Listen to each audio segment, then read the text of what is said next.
Now entering Nerdist.com.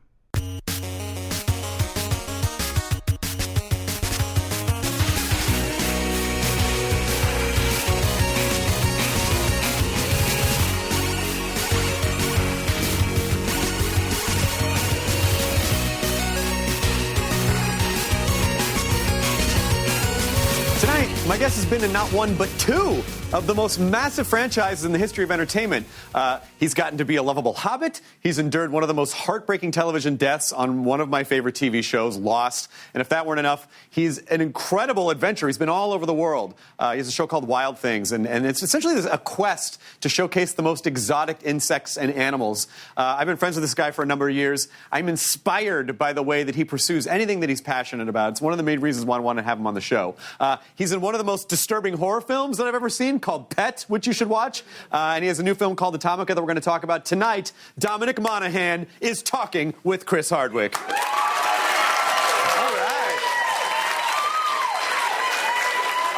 We haven't figured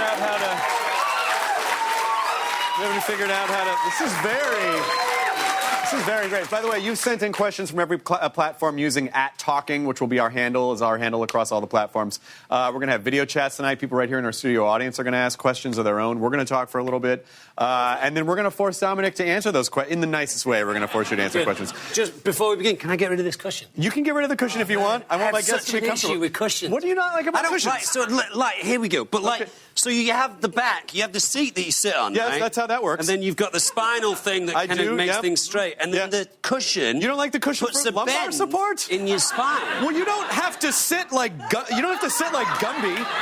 I don't understand. I don't understand the function. It's for lumbar support. If you have maybe a hot bowl of soup, and Then you can put it over your lap, or if you have a laptop to protect in terms of the lap thing, every time they do it on a plane, when they give you a cushion, I'm like, yeah. I don't need it. You don't want that cushion? Just... Hey, fuck the cushion. Yeah, get it over. Mine's hiding a backup microphone in case our mics die, and it's hiding my phone, which if I don't have it within proximity of me, my brain melts. I'm having, in the past couple of years, major problems with my phone in terms of my connection to it and the way that I feel about it. You mean like too much of an addiction? Yeah, I've been having some anxiety with the fact that I can't seem to get myself away from my phone in terms of the life that I have and the career that I have. And I've said for a long time now I want to not have a cell phone, and obviously my agent says that's ridiculous. My mum and dad are like, oh, that's fine, do it. But my agent's like, you can't not have a cell phone. And I said, well, not that I'm Bill Murray, but, Bill Murray has an answer machine and not an agent, supposedly, and people just call his I feel like Bill Murray has like a carrier pigeon that just finds him wherever he is, and then he gets a thing, and then he just shows up. Yeah. Like at a bar mitzvah or something. But those things where you say those comments, and then eventually you have to get to a point where you say, I can't keep just saying this, I have to do it. You actually have to do it, yeah. And I'm not... I think generations underneath us obviously have major problems with not being able to get away from their phone. And I'm not completely impossible, but it makes me feel anxious. And from a physical point of view, I have problems with the end of my index finger, the end of my middle finger, and a little section of my hand. Oh, poor little monkey, you okay? Is your hand okay? No, but I'm serious. It's see that little dark section there? By the way, for a man, this is a severe injury. You have to understand. We have low pain thresholds. Look, yeah, I know. But honestly, this is not like... But it's not the weight of the phone. Yeah, I feel like the badness of the mobile phone. It's getting into your phone. It's going into the radiation, the evilness of it. I mean, there's no question that that we have an addiction, that there is a tremendous social media addiction. It feels weird when you don't have it near you and you just feel like, well, I'm disconnected from everything that's going on. Yeah. But if you spent... if you really lost your phone and you lived away somewhere for a few days, you would readjust. It doesn't matter, Right. Like, I go to Peru usually for about 3 weeks at the end of the year, and there's no cell phones that work there. And for the first day or two, my friends that I'm with, because I'm a little bit more used to it now, my friends that I'm with are anxious about, doing this and stuff. And I say, it will not work, don't even try it. And then what you find is that at dinner time, at lunchtime, in terms of social situations, everyone's much more chatty, and the anxiety kind of leaves us, you know. In some way, I slightly blame you for my phone. No, seriously. Okay, I'll take the blame. Why? Because years ago, when I did Attack of the Show... Yeah, you G4, you and I, May rest in peace. Good show. You and I were chatting backstage. Poor little out for Attack of the Show. Yeah. you and I were chatting backstage, and I said, how do I get more Twitter followers? Because you had such an incredible following. And you told me some of the things that I needed to do, and then I started to get a slight addiction to Twitter, which every probably 4 or 5 times a year, I'll just delete Twitter from my phone for a couple of months. And I'll say on social media, hey, I'm going to jump off this for a while, because my Instagram photos go directly to my Twitter. Sure, yeah, so it's all, yeah. The difference for me is, like, it feels like Instagram, if you want it to be, Instagram can just be photos. You just put up a photo and then go, and that's it. You don't have to read comments. Twitter feels like a bunch of gossipy... Well, it's hard. You know, it's hard, and it's also because social media has conditioned us to think that every time your brain fires off an emotion, you need to put it on social media. And so a lot of times you can get into a thing with someone, and then they're like, oh, I don't even think that anymore. I just had that thought, and I wasn't even paying attention. Like, what do you think it is about humanity in particular that is so that it just plays to our greatest weakness? Because it tricks you into thinking you're connected, it's good for work, it's good to find out what's going on, but really it's so much of it is just like a security blanket, an ego pursuit. What do you think it is? Yeah, I don't know. I mean, I wonder if that Warhol thing about everyone's going to be famous for 15 minutes puts us into that social media place of, like, I have a voice and it's relevant. But I think there's some damaging elements, certainly in terms of Twitter and Facebook, which I've not been on for, like, over a decade now, because I found that really toxic. In the sense that... It is really. It is, Don't man. don't Gossipy, listen. nasty You stuff. post stuff on Facebook, but don't ever read the top comments. No. Don't ever read the top comments. I feel like you said, people can hide behind that little, you know, bird egg Twittery... It's legitimately weaponized anonymity. And I think people forget... You know, because I think sometimes people bundle free speech in with anonymous free speech. And I sort of feel like free speech is a right that we have. Being anonymous is a privilege. Yeah. And I think people weaponize that privilege. And then it feels like it's the most cowardly of all acts. So you're going to go after someone and they don't know who you are and you're going to get away with it? Where's the... Yeah, I mean, the Leslie Jones stuff was just disgusting. It was abysmal. Yeah. And I mean, for you, it must be worse because you in some way kind of represent that Twitter thing and the... It's not that... I mean, listen, I whine about it. You were, though. I whine about it to my wife sometimes, and you know, she's like, what are you doing? Because it really isn't... I don't get it that bad. You know, people just go, your fucking face is dumb, and I'll go, oh, and or they'll go... But you do get a lot of traffic, and you have a lot of I do get a lot of followers. traffic, and so as your traffic goes up, your percentage of trolling goes up, and some people just want to fuck with you, and that's the way it is. And, you know, but if that's the worst of it, I mean, people...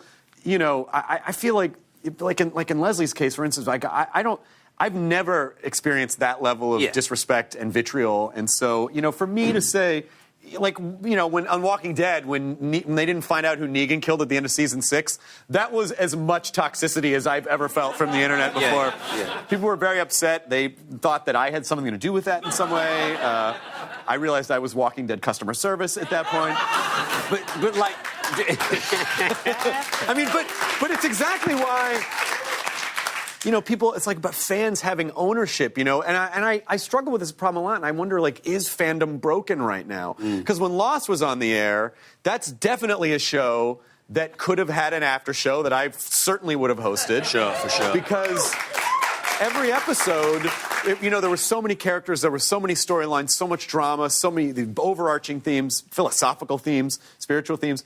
And so, you know, I wonder for you guys, like, what do you think that would have been like if that had been in full swing during Lost? Yeah, for sure. I mean, people have said that to me. They said, look at these tiny characters in Game of Thrones that have like 1.5 million followers, and think about what would happen if Lost was on while social media was around. Not only that, but we filmed Lost on Oahu, and in a lot of different ways, that sheltering of being on the island kept us away from that stuff. I mean, I don't think any of us... I mean, we knew it was a big show, but I don't think any of us really realised how big until we moved from the island to places like... I remember going to Disneyland at one point and thinking, I can't do this at the moment.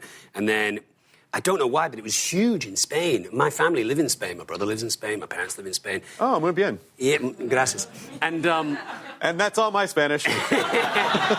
And I think because in England it moved from a terrestrial channel to a digital channel, so it lost a few followers. In Spain, it was just on their major channel the entire time.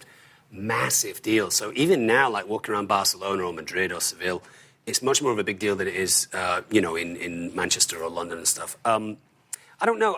I always took the stance of I'm not a writer, I'm just a character. So it's the equivalent of shouting at Huckleberry Finn for something that Mark Twain did. Right. You know, like, I've never heard it put that way before. That's fantastic. Like, it's got nothing to do with me, you know? Hey, what are you doing on that stupid raft? I wrote me here. Paid for it. Please, stop yelling at me. So we were attributed quite a bit of blame. Luckily, the character that I played, for the most part, was a good person. If you play a despicable character, like Michael Emerson's character, he had told me at a convention that, obviously it blurs the lines. People would come over to you and say, you're a horrible person. It's like, I'm actually just an actor playing a horrible person, But that type of stuff happens all the time, It's a great show to be involved with, but I think, I don't know, man. It's a weird kind of poison chalice, those things, because, like, I am always aware of what will eventually be your epitaph, And I always think, they're going to say, like, he was in Lord of the Rings or he was in Lost. And I think, God, is that the accumulation of my entire life that I was in these things? No, but I do think Never know. I do think someday, let's say 100 years from now when you die, you're missing a huge opportunity if your tombstone is not a hand that says "Not Penny's Boat" written on. This has to be... So two things. First of all, if you guys at home have any suggestions for what we could call the after show for Lost, hashtag talking, let us know. I'm kind of curious to see what people think. Remember, I was at a party with at J.J. Abrams' house, and I was talking to his dad, who's a lovely guy, and we were talking about that moment, and he said in all of the TV programs that he's ever seen, in all of the things that he's been exposed to through JJ's career and just watching TV in general, he said that moment broke his heart, and I was like, I guess we achieved the thing that we said. It's one of the most heartbreaking deaths. I mean, everyone, Charlie just represented that guy who he was trying to do the right thing, and he stumbled along the way, and he had some success and some failure, and, we wanted it to work out with Claire, and it just, it's like the whole thing. Yeah, there's a humanity about him which I really appreciated. I mean, we're not all good, we're not all bad, but Charlie was trying to be good. And anytime you put a baby into a situation like that, it's going to make people cry, Yeah, I mean, there were episodes of Lost. It was like the one when the dog swims out. There's like, not the dog, too. Like just every, that show was such a great. It was such a great ushering in of kind of what I think modern lifestyle television shows can be, where it really gripped. Because I remember, like, even during commercial breaks, they would have stuff for the, like, the Hanzo Foundation and then, like, Dharma and all these secrets. Did you guys ever do any of the... What are you guys talking about over there? We can literally hear everything you're doing, right? You're still doing it. Huh? It's, yeah. Is you guys okay on your camera? Someone's in trouble. Do you even know who that guy is? Yeah, well, I think there's as we know when we watch TV and it's our favourite show or it's something that we come back to week by week. There's the things that we know that work about our favourite show, our favourite characters, the location, the storylines, and then there's that thing, that intangible thing that you just can't put your finger on. That the reason why you love Star Trek so much, the reason why you love The Walking Dead so much, the reason why you love Star Wars so much, and the thing about Lost. Certainly for me, the first year, the show is incredible, but that first season of the show, when we would watch it and we were all together, they added a beautiful chemistry. You've got the flawed good guy, you've got the flawed heroine character, you've got a guy who you can't quite trust, you've got someone who seems to be noble and fantastic location and mystery and stuff. And you got Hurley? Yeah. And there's just... There's something about it. They've added that magic concoction. I think between JJ and Damon, they sat down and said, if we're going to have this opportunity. Let's throw in everything that it takes to create a great show. You know? Yeah, but how far into the series did did they tell you early on, like, Charlie's going to have this arc, and, around probably around season 4 maybe, or season 5? When I left? Yeah. No, I left at the end of season 3. Is it season 3? Season 3. Lots of people say that to me. Lots of people say, so when did you leave, I feel season like 5, it was longer season than 6? that. I say, no, because I came back quite a bit. But when Charlie actually, croaked was the end of season 3. I had said to Damon and I were friends right from the start. Damon Lindelof, co-creator. I had said to Damon right from the start, if you ever leave, like, I'll leave with you if you're interested. And he said, oh, well, that's good to know, kind of politically and just, from a show point of view. And then as we got into season 3 and started to explore this idea with, Desmond kind of saying, I've seen your destiny and it involves your death, Damon and I started talking. He said, look, I think we can write a really fantastic arc for you, but in writing that arc, it puts us into this, place where you have to leave. Or we can explore a way that this arc doesn't happen for you. And I thought, I don't know if I'm going to get a better opportunity to make a difference in this show as opposed to dying with a group of people or dying at the end or just being in the background with the baby or with Claire.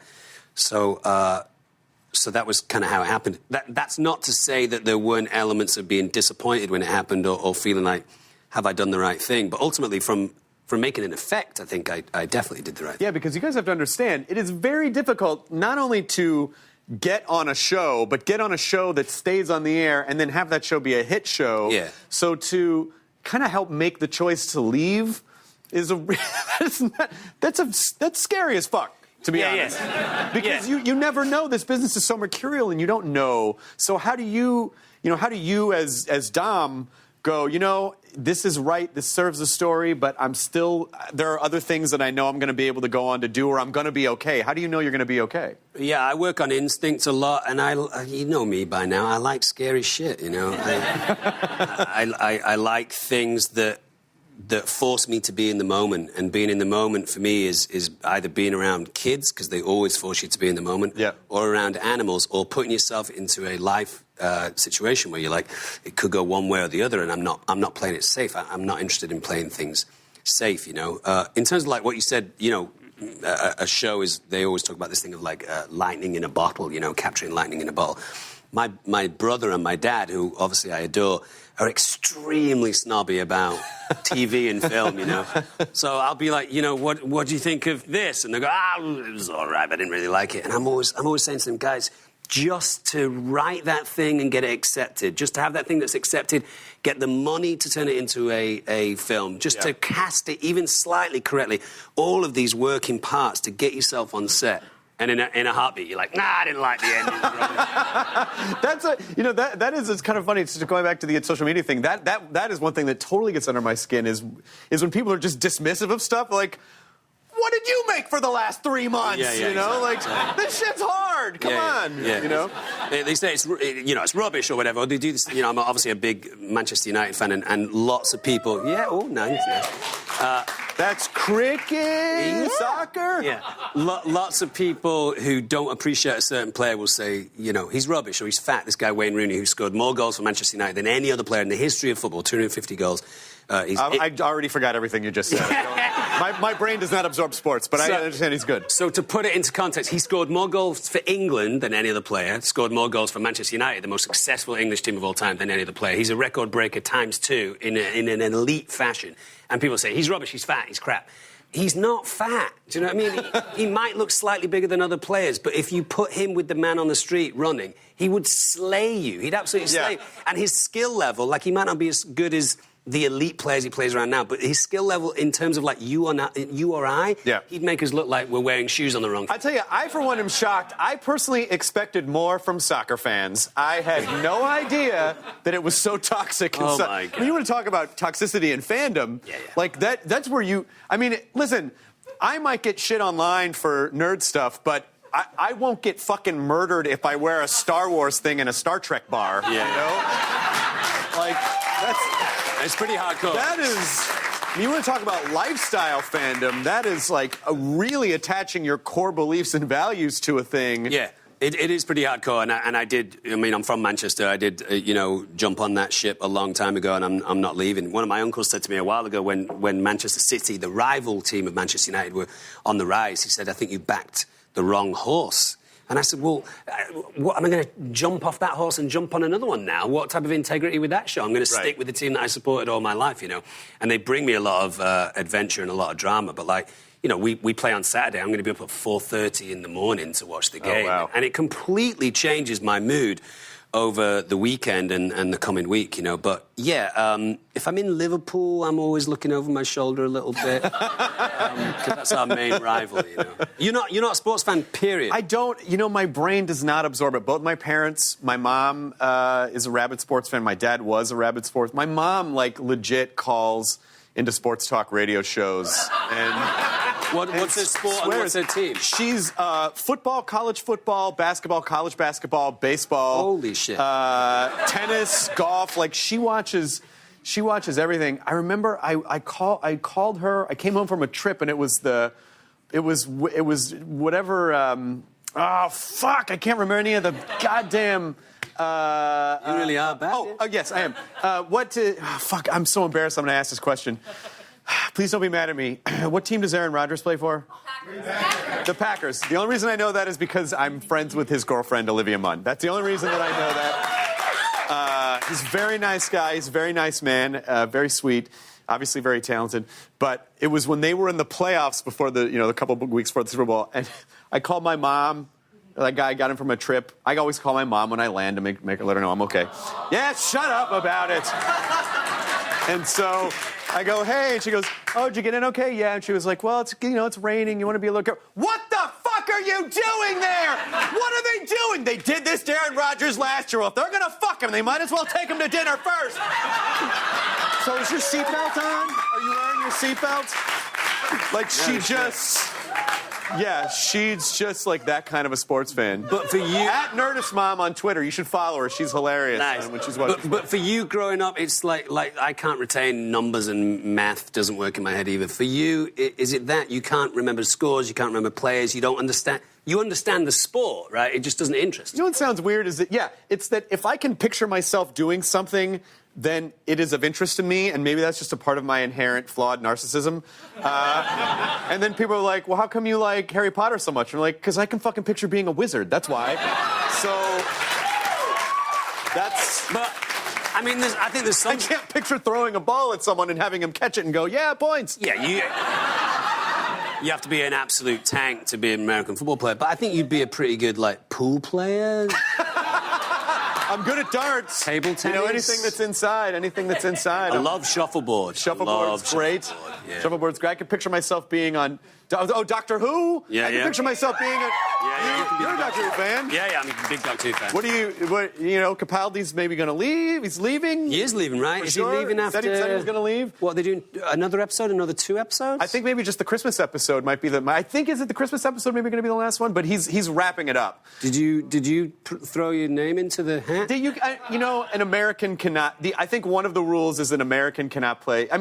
It's like a Bond thing. It's kind of like a Bond thing. And there are, Matt Mira has a theory that James Bond is a Time Lord, and that's why he is. I like that. But, one name that I saw being thrown around was Tilda Swinton, that I think would be amazing to have Tilda Swinton. But would you consider... I stuck my name out there just because I think you have to when it comes to Doctor Who, because it's such a fandom.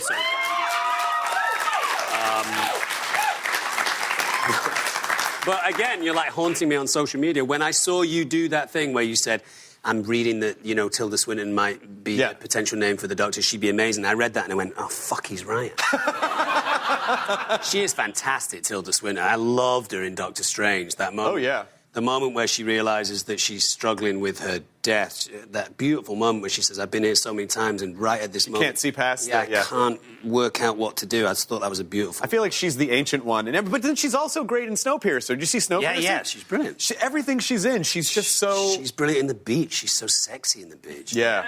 I find her really sexy and very kind of mysterious and very Time Lordy. Would you, if you were a doctor, do you have a signature? What would your... Well, my whole thing is curiosity, right? I grew up with So you dress like a cat? I'm the cat doctor. Meow. I grew up with this quote from Einstein, which is, blessed are the curious, for they shall have adventures. Sure. And I always thought, wow, that's an amazing quote. And I have this sticker that says, be curious, which we give out to people whenever we go traveling. So I think the idea for me as a doctor would be, I'm interested in the minutiae. I'm interested in how things work. I'm interested in the microscopic thing. I have microscopes around my house and, you know, obviously interested in insects, which are the smallest type of animals, apart from bacteria and stuff. So I like the little things and how the little things come together to make big things. So I think the vibe of my doctor would be one of curiosity and examination, more of a literal doctor, right? In that sense, you know, someone examining stuff, a detective type thing.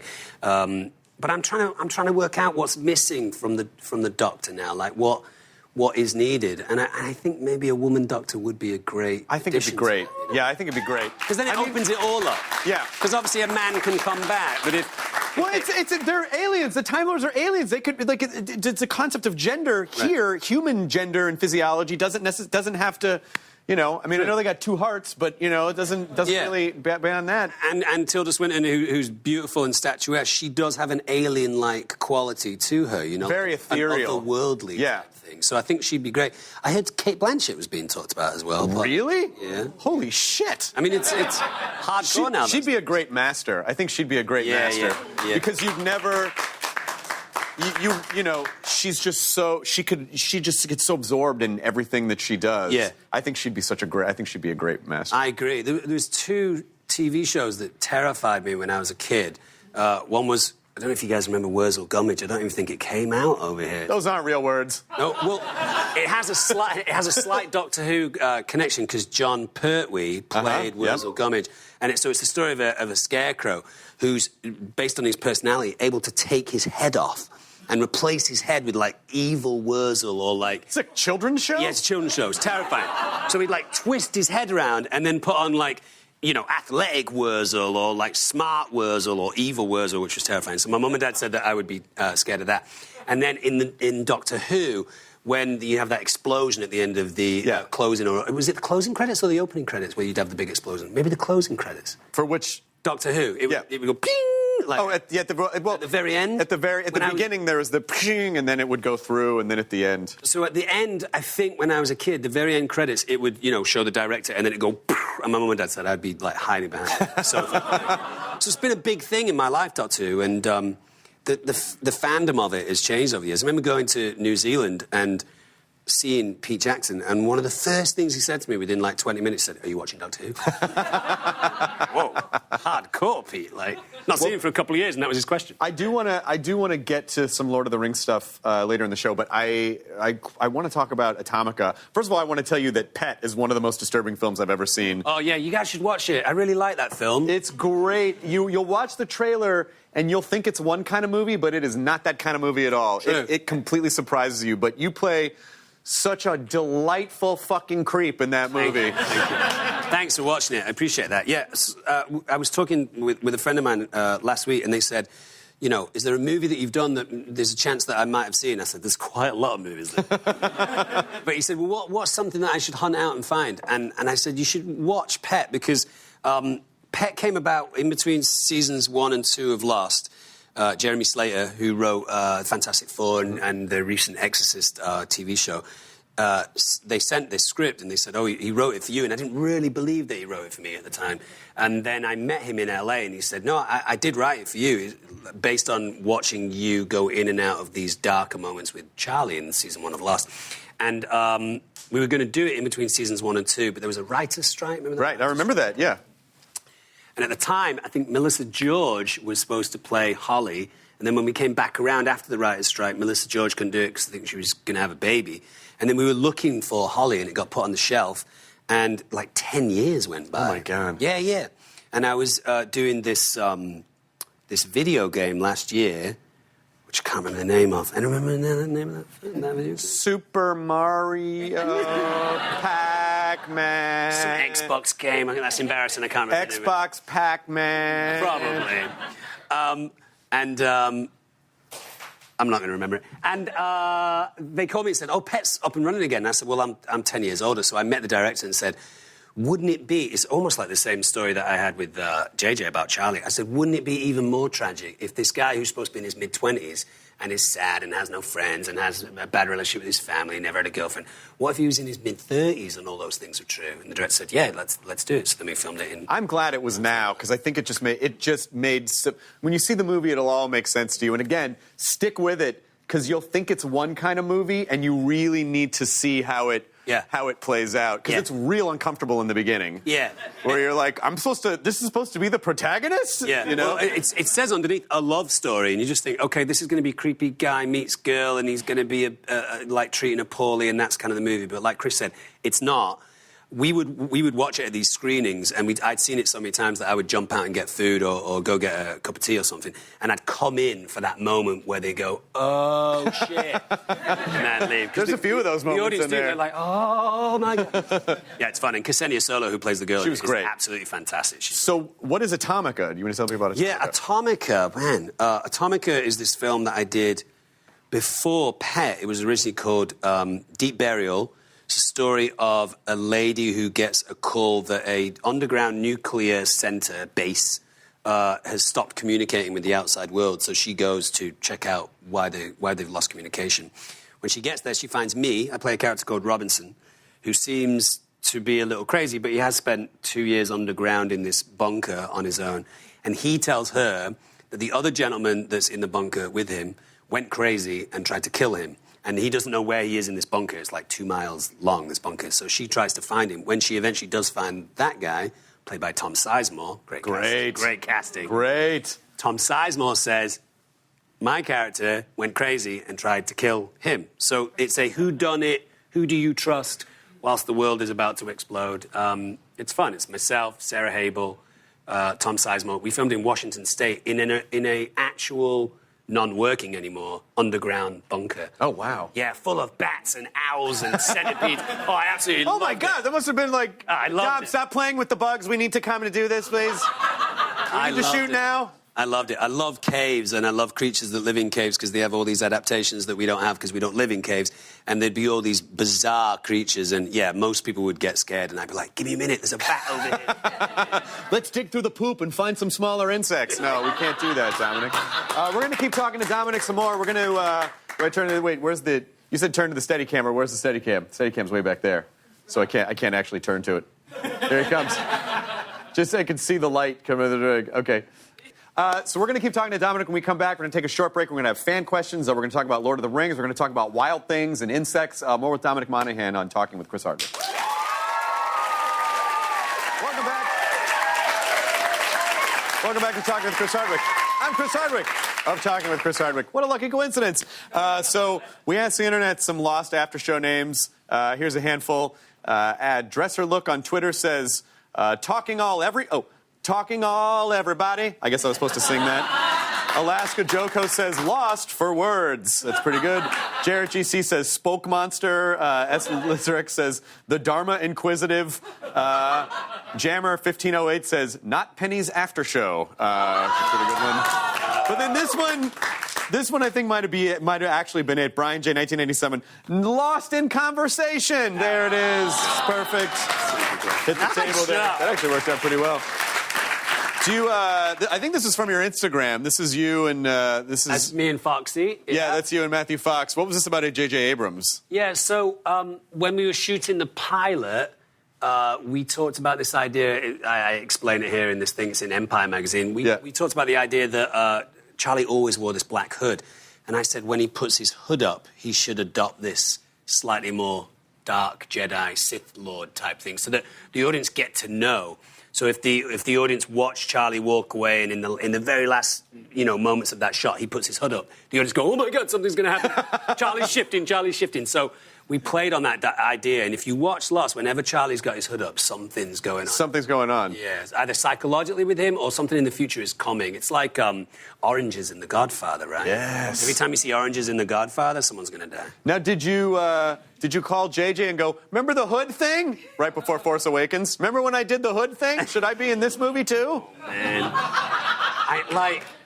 JJ and I are friends enough that it's a very delicate balance with those Star Wars things, but Okay, I'll help you. JJ, what the fuck? Put him in a Star Wars movie. He can't tell you that, but I can say that because you're there and I'm here and you're probably not even watching this. There you go. Yeah, that's all right. I got you. Thanks, man. No, it's a very delicate thing, and JJ and I did talk at length about Star Wars, and we continue to do it. I watched those films. I loved Rogue One. I saw Rogue One is 3 times at the is cinema. fantastic. Fantastic, right? Yeah. And I got all dressed up in a Darth Vader costume, and it just loved the whole thing. I did. That's great.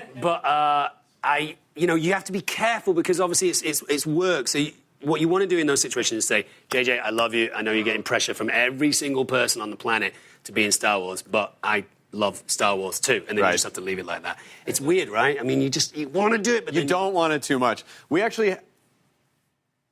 do have a live chat. Okay, we have a live chat, actually. Someone's going to live Skype. Did we say Skype or chat? Do you want to say live chat? Okay, we have live chat. Someone's going to ask you a question live right now. Where are they? There they are. Hey, how's it going? Hi. What's your name? What's your question? My name's John. I'm a big fan of comic books, and I was wondering if... John broke. Can I not? Oh, no. John's brain broke. Okay. Keep going. I'm a big fan of comic books, and I was wondering, would you ever want to step back into the X-Men movie universe, maybe cross paths with Deadpool, or would you rather step into the Marvel Cinematic Universe?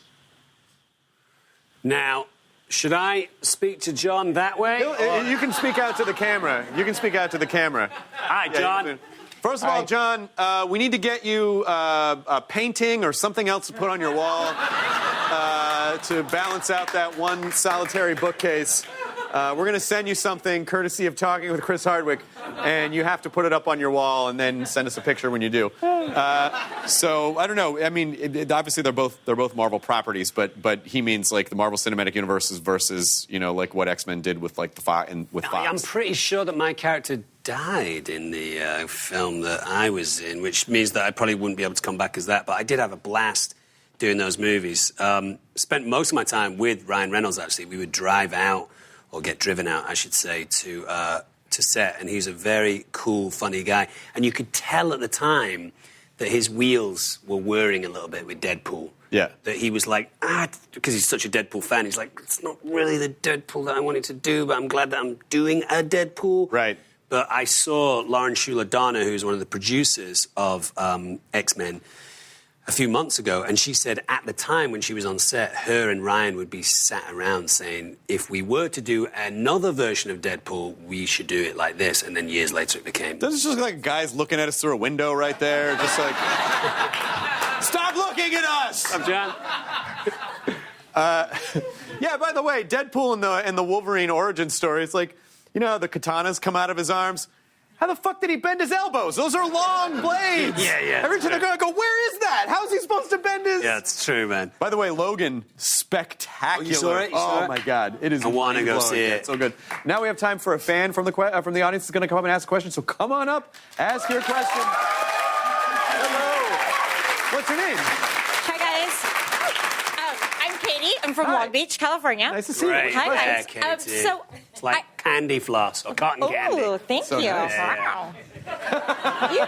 you too, Morrissey. I like that. Thank you, yeah. I'm a Man U fan, so I was really excited about it. Anyway, so I'm wondering, do you ever have girls troll for you that have a Hobbit fetish? Have a fetish? And wait, this is a two-part question.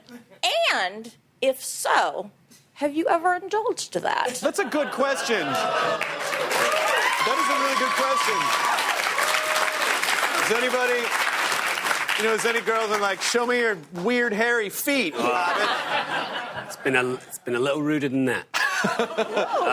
Yeah, there are some... I try and keep my Twitter feed relatively nice and friendly so that everyone can see it, but there are some people who have approached me for weird things like that. There was a girl who... Not going to mention who she was, but there was a girl who was... How do I put this right? She asked you to climb her like an ant? Yes. There was a girl who it seemed that her ambition was to do the fellowship. Yeah, okay, sure. Yep.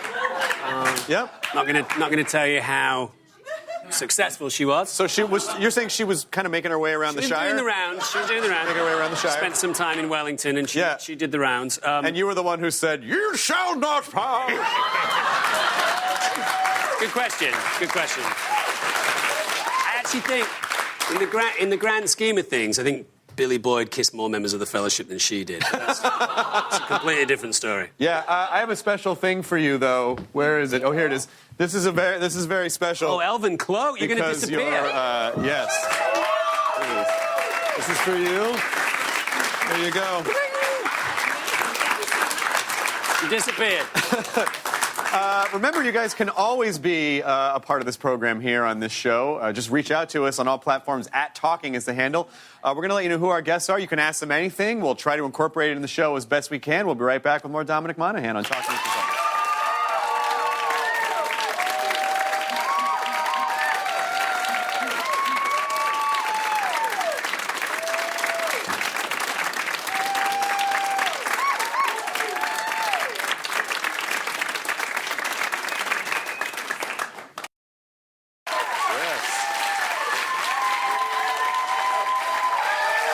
Is this awkward? Is this an awkward position? We're back. I'm sitting very romantic. I feel like this is a first date, and I just keep creeping closer. Like I'm liking it. What do you know? I thought the U-shaped couch would be good because it's sort of like, it's a little. But I wonder if it's maybe because you don't know what to do with your legs the whole time. I can't do that anymore. I'm sitting up like a. So tell me about everything. I don't know if you. On Dom's Instagram, there was a Lord of the Rings reunion post. A mini one. Of course, they're hobbits. There they are. So what is happening here? Oh, not all hobbits. It's 3 hobbits, an elf, and a human, right? Yeah.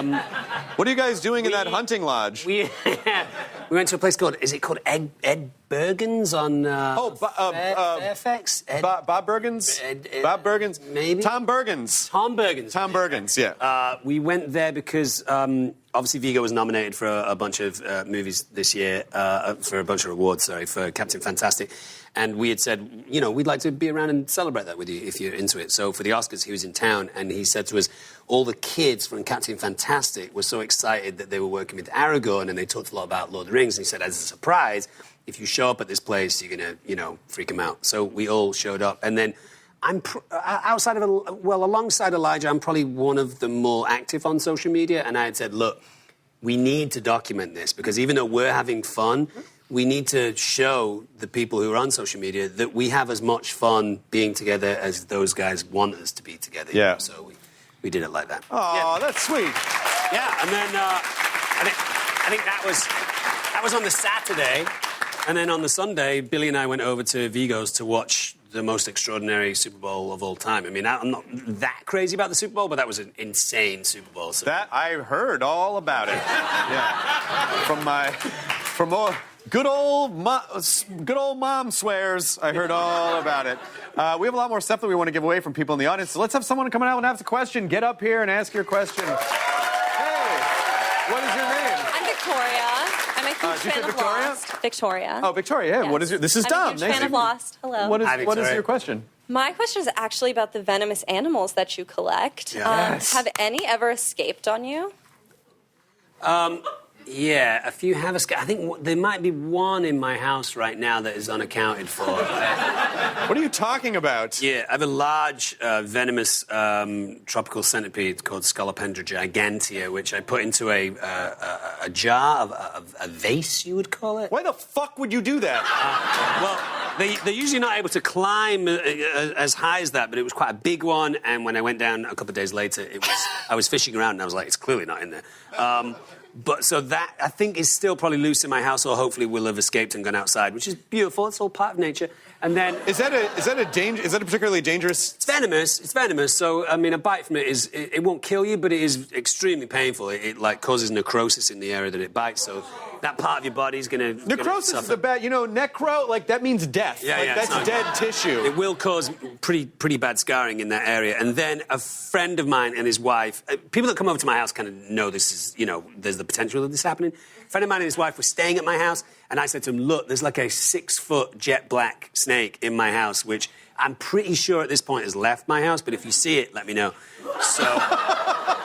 And it was big, like the biggest, about. Are you dating anyone? Are they cool with this stuff? Yeah, they're okay with it. Everyone's all right with it. So, it's about as big as this couch. So I was in Brazil, in the Pantanal, the kind of open grassland of Brazil, and he called me, and he never calls me when I'm on location because he's in the industry as well, and he kind of knows that, it's not going to work. Wait, you're talking about the snake? The snake called you? Yeah, the snake called me. Hey, where are the chips? So where do you keep your mice? Yeah, where's all the food?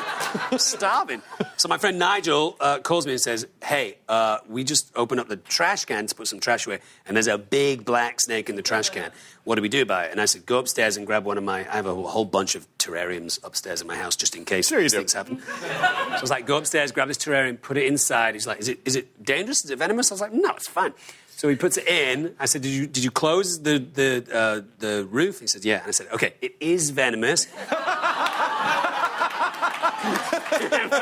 But it's not dangerously venomous, or it's a rear-fang snake. It needs to grab hold of you and bite you for a long time to cause an injury. But the good thing about that, the positive thing about that, is that because the snake was rooting around in the trash can, it was getting desperate for food. And I said to Nigel, what you did was probably save that snake's life. Go out and buy a couple of mice in the next couple of days and you'll save its life. And he did, and it was a worthwhile story. So now I have a present for you. This is for you right here. This is a Drive Shaft poster. I do want to, just really quick, thank you so much, Victoria. I want to talk, I don't know if you guys have seen Wild Things, Dom's show that was here we carried on BBC America. And the thing that I've always loved about you is you really just do stuff that you're excited about. Like, it doesn't seem to me that you're even saying, like, well, I felt like it was the right time to leave Lost for that character, so I did that. I love animals, I love insects, I'm going to do a show about it. You weren't just a gun for hire on, well, let's just put this actor on this nature show. This was something that was very passionate to you. So when did your love of animals and insects, and because I have a massive insect collection, they're all in frames. They don't run around rooting around my trash, but I also am a huge insect. I wouldn't call myself an entomologist. I'm an insectophile. Yeah. I love them. I couldn't tell you scientifically everything about them. So I'm the same, man. I mean, like, when I hang around with real entomologists, I don't speak that much. I just listen because it's embarrassing. They all talk Latin and you don't know what they're talking about.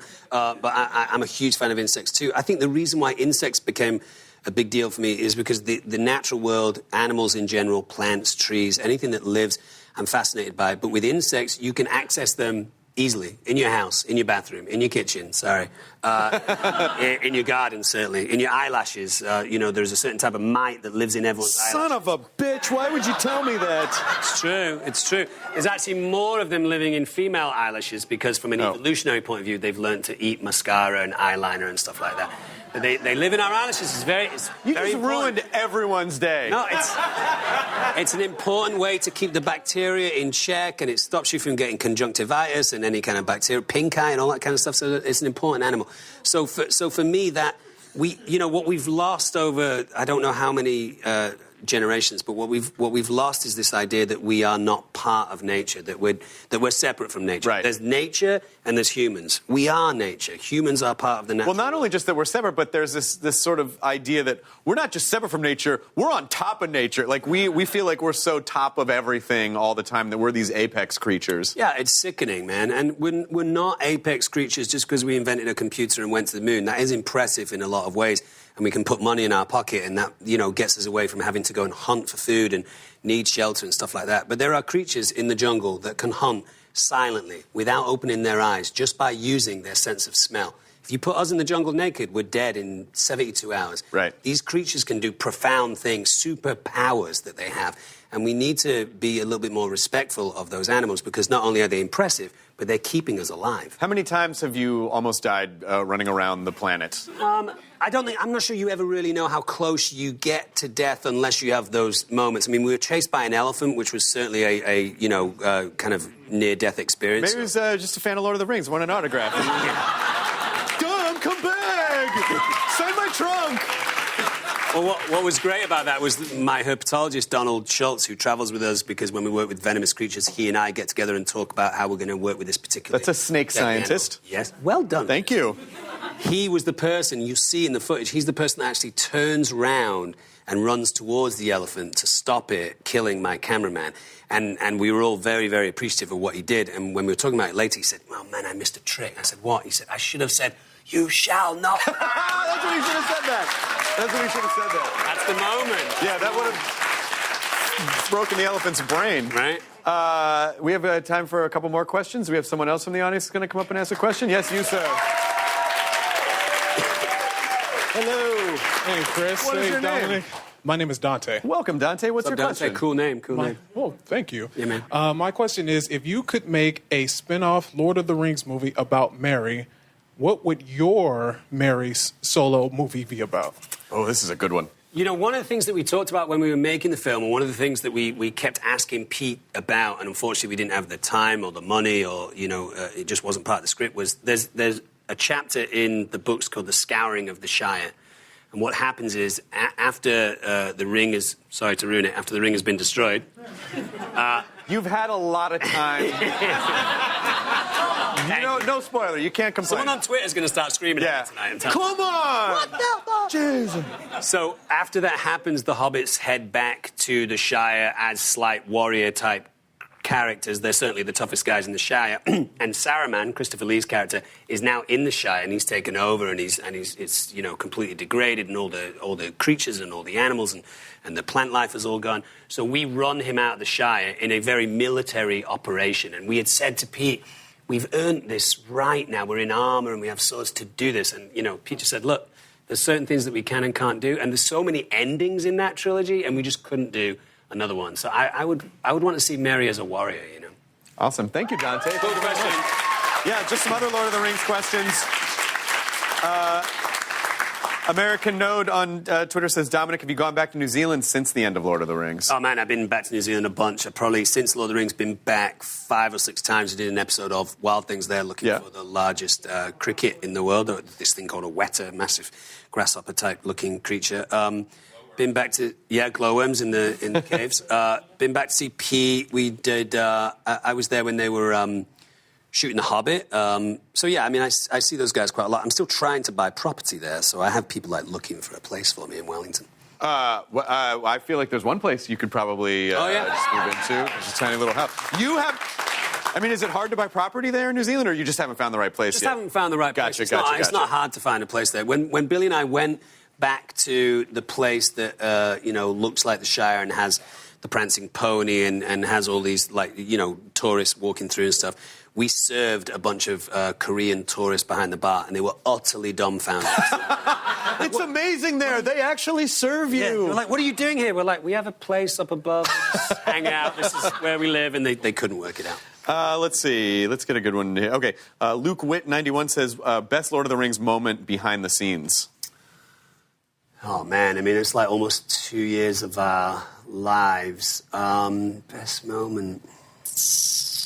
I remember, what did I celebrate there? My 22nd birthday, I think. I was DJing in a bar in Wellington called the Matterhorn with Elijah. We were, swapping records and stuff. And Vigo came in with the stunt guys. He hung out with the stunt guys a lot, which, as you can imagine, is a very burly crew. Sure. 10, 15 big Maori guys.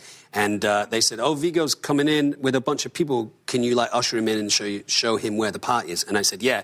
And Vigo came in, and he was about 10 feet away from me. And I was like, hey, V, come this way. And he ran towards me and headbutted me so hard that I almost, lost consciousness. And then him and the stunt guys jumped on top of me. So there's, 15 massive dudes, and the security guy in the bar had no idea what was going on. We eventually stood up. We're like, no, sorry, it's my birthday, and we're just, having fun and stuff. So Viggo Mortensen headbutts you for your birthday? It's like a celebratory thing that he used to do with the stunt guys that he brought into the rest of the gang. Now, did you make it clear to him that you are not a stunt guy? Yeah. Okay. And in comparison to myself and Vig, he's a good foot taller than me, But it's just a way of, showing love at the time. Sure. And it sticks in my mind because you know, we were a few tequilas deep, and it turned into a great night, and we were playing music, and everyone was there. So I think my 22nd birthday was a big one. I mean, that you know, I don't know if people really understand like how much time you guys genuinely spent together. I mean, that is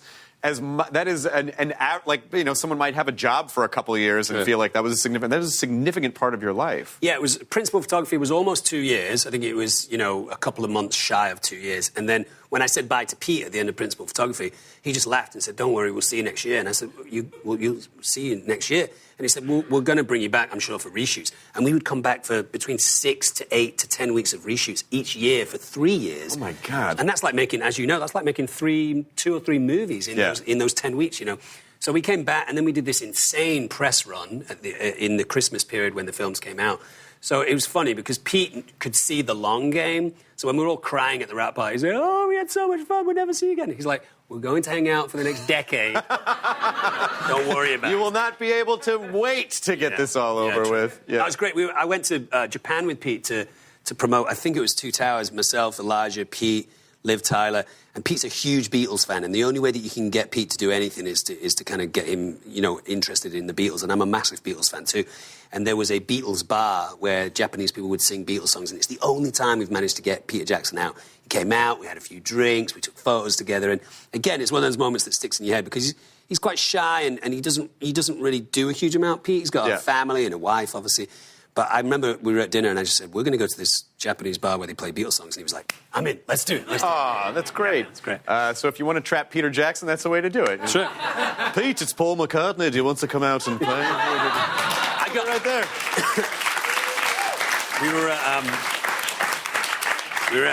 we were at the Vanity Fair party. We were lucky enough to get invited to the Vanity Fair party for Return of the King. And I was there with Elijah and Pete, and we were talking about something, and someone came over to Peter Jackson and said, "Paul McCartney's coming in, he'd like to see you." And Pete just turned around to me, because he knew how much that was a big deal. So both of us, myself and Elijah, went, "Paul McCartney." And I said, I gotta go, man. I can't meet him. I can't do that. Like, I was too scared that, like, that whatever. What are you going to say to Paul McCartney? We had him on the podcast. I had him on the podcast. It's just like, you know, "I love your music." Well, I'll tell you. And what if he says whatever, and then Beatles music's ruined for the rest of your life? Like, so I ran off. He met Elijah and Pete, and they chatted, and I just said, I can't do it. It's too precious to me. I'll tell you about, you know, we could probably cut this out of the show because this is about me and not you. But let's talk about you. Well, okay. So we had Paul McCartney agreed to come on the podcast. Came on a couple years ago. And he just couldn't have been nicer. And How's it going, Chris? And he really was. He really was. We went to his office in New York. You know what's really funny is that sometimes people come on the podcast and they'll bring a big posse, and it's like, "Oh, you're like the third lead on a thing, and you've got like 9 people." Paul McCartney, we just went into his office alone. Nice. Talked to him, and I guess I kind of realized, like, you know, how many people really just talk to him like a dude? How many people just talk to him like a person? So we just talked to him like a guy. And that's all he wants. And that's all he wants. You know, he really wants to be a part of the human experience. As much as you want to be a part of the Beatles experience, he wants to be a part of the human experience. And so, you know, he's like, people want to take pictures all the time. And I'm like, can't we just have a conversation? Yeah, you know, can we just talk in rides the subway? Like, he's a very sweet guy, and really just, you know, that's very few of that really exists anymore. He's such a unique entity, but just like a totally normal guy. And that's a great point. I mean, he's one of those living legends, and it's tough for him to get out of the way of that because of the things that he's done in his life. But like you said, he is just a human being. I mean, I have all these, you know, kind of rare radio shows that Lennon did, and coming towards the end of his life, he was obsessed with being just a person. He keeps saying, "I'm not a guru. I don't know. I'm just saying things. I don't know if it's true or real or not. I'm just talking." People put microphones in. Well, it's a tremendous amount of responsibility. And also for Paul, I was kind of digging around and going, oh, well, he referred to the Beatle as that guy. All right. He was like, you know, I know when I have to be that guy, right, but at home I'm not that guy. Yeah. And he even said up until recently, and, you know, he's in his 70s, that he kind of had that imposter syndrome where he thought someone was going to tap him on the shoulder and be like, you don't know what you're doing. He's going to be like, "Oh, shit, I guess I don't," you know. Do you ever feel that? Do you ever get the... I feel like you're well-adjusted. I don't feel like you suffer from any, like, well, is anyone going to like me or not? You just kind of... You seem pretty relaxed. I mean, I'm adjusted as well as I can be. I was brought up by a teacher, father, and a mother nurse, so I'm not in this business at all. I am aware of turning it on at times, having to turn it on at times. And, you know, my best friend who I've known since I was 9 says that, you know, we went to Manchester United a few months ago to see a game, and Beckham was there, and we were in this section with a few famous people, and he said, you know... You mean Victoria Beckham from the Spice Girls? Yes. Okay, great. Yes. Sure. Lovely legs. And he said, he knows me well enough now that he said, I can see that switch where we were in the bar having a drink and nothing was going on, and then we came out into the stadium, and he said, I can see that switch in you where you know you have to, like, turn it on. And it just becomes, as you know, it becomes part of your life a little bit. But... You know, at home, I do the same thing that everyone else does. I watch movies, I listen play video games. Like, we would text each other and say, what are you playing? What are you playing? What are you playing? The BioShock. BioShock Infinite. You're one of the greatest games, in my opinion, of all time. The slidey thing was extraordinary. Yeah. The hook and you're going through that game is epic. For me, Skyrim's the biggest deal for me. I played that game for a year and a half to the point where I was literally fucking just getting cabbages and putting them in my houses because I ran out of quests. Oh, no shit. Did you take it all the way? No, I don't think I took it all the way. I don't think I got to level 100. I think I got to, like, level... I mean, I'm still playing now. Right. Level 87 or something like that. Yeah, that's cute. 87's cute. I mean, if you know. Adorable. Where you can, like, smoke most people. But wait, so you got to that level where... Because when you get to a level 100, you can then take all your points away and go from legendary, right? That's you know what I just did was I had homes in every hold, and but there was nothing left for me to do. Like you can go through and you know, like go through caves again and clear out like draugrs and stuff like that. But at a certain point there was literally nothing left for me to do, and I would just go get cabbages and fill them up in baskets. And I adopted a couple kids, and I'd go and you'd run in and they'd run up to you and you'd be like, I don't know why. I got nothing for you. I can't do anything. The grinding thing gets a little annoying. I would get really excited coming home from location or thinking, okay, I've got nothing going on Sunday, I'm going to play Skyrim. And then you realize once you start playing it, I have like 2 hours of grinding to do before I can do the thing that I Before you can actually, and that's what's really hard is that the more my schedule gets tighter, my favorite games are RPGs, and they just, you know, take 40, 50, 60 hours, and you can't just play for like a half hour. I like immersive worlds, and I'm playing The Last Guardian right now. Have you seen that? It's absolutely stunning. Where, you know, I'm such a huge fan of creatures. You wake up in a cave where there's a like griffin dragon type creature that's in there with you, and then you adopt this slightly unnerving relationship with it where you're helping it out, it's helping you out, but it can kill you. And then sooner or later it becomes like a puppy dog, and it's beautifully drawn, Japanese, I think. But yeah, I like, if I'm going to play a video game now, just like you, I don't have a huge amount of time. I want to turn it on, and within a couple of minutes, I'm in the world. I don't want to like spend so much time in menus or, you know, all kind of like admin stuff. I want to get in there. Final Fantasy has a really good mobile game called Brave Exvius, which was not retrofitted for mobile. It was designed specifically for mobile, and it's really good, and they update content all the time. So that's easy because I'm on the go. But we got a VR rig for the PS4, and we were playing Resident Evil, and it's great. But the VR I can play for like 15 minutes, and then I feel like I'm going to throw up. It get too motiony. Can you do VR? I've done VR. I think they're eventually going to get it to a place where it doesn't feel quite as strange. But there's some games that I can't quite do. Like when I first came to LA with Elijah and stayed at Elijah's place, he was playing Silent Hill, and it gave me the creeps. Yeah. It really creeped me out. And Elijah loves horror, and he knows a lot about horror.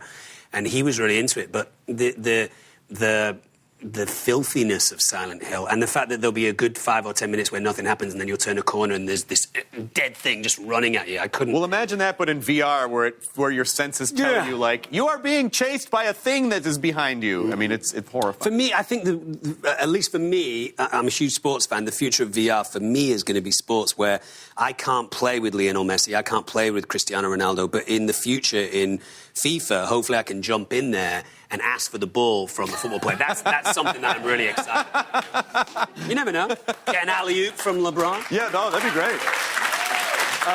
Let's take one more fan question from the audience. Let's take one more fan question. Do we have a... Yes, you, sir. Hello. Hello. A sharp, divested young man steps forth. Ask your question of Dominic Monaghan. Doctor Who. I'm Sam from Los Angeles. Hey, Sam. I wanted to ask you, has there ever been a prop that you've stolen from a set that you've kept as a memento? Borrowed. Infinitely borrowed. Yeah. I'll always attempt to take something because I'm going to steal that snake. You can have the snake. I'll give you the snake right now. You can have it. There you go. Wait. Oh my God! Will you make me the happiest? Will you make me the happiest? My wife will be cool with it. Thanks, Chris. Yo, baby, I got snake engaged to Dominic Monaghan. Is that cool? That's the cutest. I have snakes at home, so I'm going to put that in the. What'd you say, Brendan? Okay, can you ask your question one more time just because they can cover it again? Okay. What I want to know is, has there ever been a prop from a set that you've stolen to keep as a memento? Stolen's a dodgy word. Could you get yourself into it? Borrowed. Peter Jackson was very gracious about giving us certain things on the movie and knowing how important it was for us as well as him. So we all got our final clapperboard on Lord of the Rings, the final time that they put the board on. Aw, that's nice. It was cool. And we also got either a piece of armor or a weapon that made sense for us. So obviously, Orly got his bow, which interestingly he snapped in his very last take. Hadn't done it for 2 years, and in his last take he had to jump off this platform, and he snapped. And I was like, it's over, dude. That's how it goes. And I got my sword from Rohan, and I think Billy got his sword, Elijah got the ring. I got some ears, I got some feet. And then, you got the feet? I got some feet. Are they full feet, like shoes? Do they wear like shoes? They go on top of your feet? Yeah, and I don't take them out that much because Richard Taylor said they'll start to degrade in air, so you have to put talcum powder on them and don't expose them to air that much. Sure. But they're up to about here, and then they would kind of blend them in. Mine have gone a little hard now with the air. Sure. And then what else? I have my hoodie from Lost. I have the drive shaft ring from Lost. When I was on Wolverine, it's funny because the cats that I play on Wolverine could control electricity. So you have all these little clockwork kind of toys in his house that when he, makes his mind work, they all start whirring. And I asked for a few of those, and I have them. And they're scattered around my house. And a lot of my friends say, what are these janky little crap, like penny kind of toys, quarter toys? And I'm like, no, it's from a movie. So I will take it. One of the things that I do, which is really fun, is if it's a movie that meant a lot to me or a TV show, I'll frame my first call sheet of the shoot and then the last call sheet. And I have that for Lord of the Rings. So it's like, the first one and then 2.5 years later, the last one, because it was... Did you hear what happened with the audience just now? Oh? They were like, I didn't think he could get any more fuckable, but so adorable. Thank you, Sam. Thanks, man. So, as we're kind of wrapping this up and now you have this snake to take home, do you have any kind of parting wisdom or advice for, as someone who I said seems well-adjusted, seems to only pursue stuff that you're very passionate about? What do you say to people? How do you find what you're passionate about? How do you pursue what you're passionate about? What are some parting words of wisdom that you can give to people? Oh, man, I don't know about wisdom. I'm still trying to work it out myself. I think you always are, and hopefully you always feel like you're a student of life. But at this point, what would you say? Yeah, the things that have served me over the years and seem to continue to do the same, and anytime I have the opportunity to talk to young people, or college students or university people, I always say, do you know what you're intending on doing? Do you know what you're thinking about doing, as a career? And the people that say yes, I say that's fantastic, go for it. And the people that say I'm not sure yet, I say, so this is the question to meditate on. This is the question to spend some time on, is to sit in those times where you have the opportunity to think and meditate on what do I want to do. Because I think one of the luckiest gifts you can give to yourself is to know what you've decided to be your purpose at a young age. If it happens midway through your life, that's great too, or at the end of your life, that's fantastic as well. But if you can do it when you're young, it means you get a jump on that career. So I always tell people to try and think about that being the most important question. And then from there, I'm a big believer in intention, which is one of the major reasons I think that I've been able to navigate into things that I want to do. Think about that thing that you want to do in the future, and then spend a lot of time creating that picture of the life that you're going to walk into. This is something that JJ and I talked about a lot. I admire JJ and what he's achieved in his life. And, when I was a younger man, I would say, how did you do these things? And how do you have this ability to do that stuff?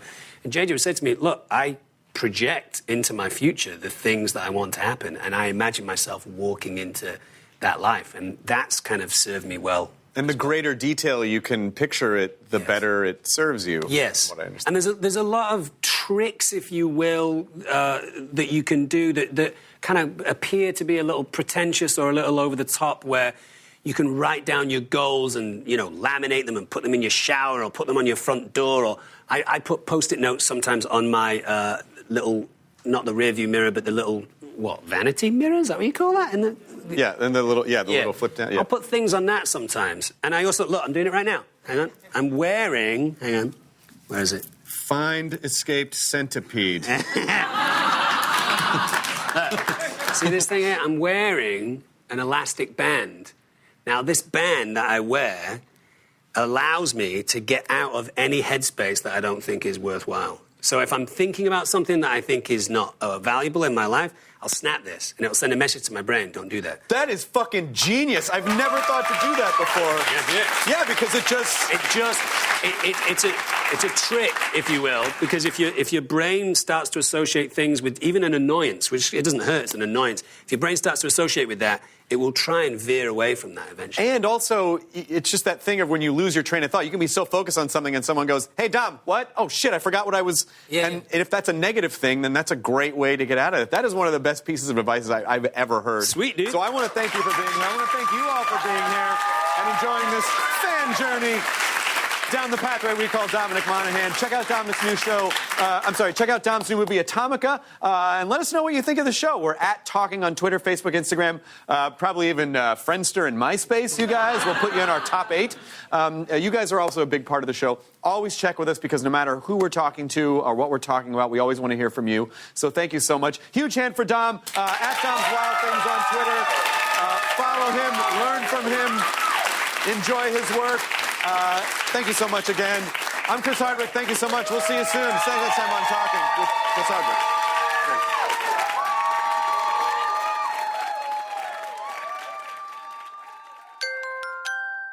Now leaving Nerdist.com. Enjoy your burrito.